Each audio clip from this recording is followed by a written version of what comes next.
I think that the IPCC report shows that timeliness is a key feature of what we need to do. We need to take action, and there are some constraints. Funding constraint is there. Also, further work needs to be done on knowledge and data. We need to better understand the dynamics on the ground in terms of how climate change impacts people's life and human mobility, and complexity and multi-causality of drivers of displacement and of movements are key features in this context, and we need to further enhance research and knowledge.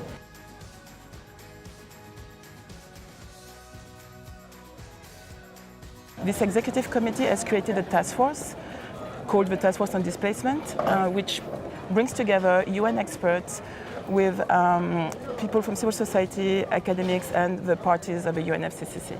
So the work that we have done is to produce this series of recommendations on how to avert, minimize, and address displacement linked to climate change. This work was only possible because everyone came together. The UN system, the states, people from civil society. Without these collaborative discussions and work over the past 2 years, there would be no guidelines. So our main, achievement is that we have come together as a system, not just the UN, but all the stakeholders in the climate change negotiation, to support the states to understand better what are their migration and displacement challenges and how they can respond to it.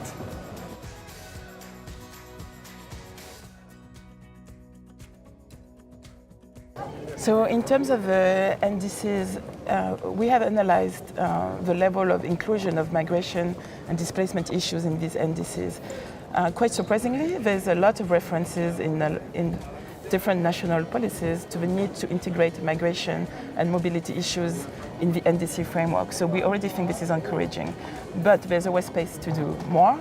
And with the next round, it's really the opportunity to start from the work which has been done in the past few years by the Executive Committee of the Warsaw International Mechanism to really bring awareness to the need to include migration and displacement questions on the ground in these guidelines. I think now the key word is implementation. We need to take action and really to implement and apply what's been developed and what exists. We need to ensure that human mobility is included in all new legal policy and normative documents that are issued. Mariam talked about the NDCs, also the National Adaptation Plan, disaster risk reduction strategies. We need also to apply existing norms in this frame, including the refugee law. And also we talked about the task force on displacement and the recommendations. They need to be implemented. We need to see commitment to implement them on the ground.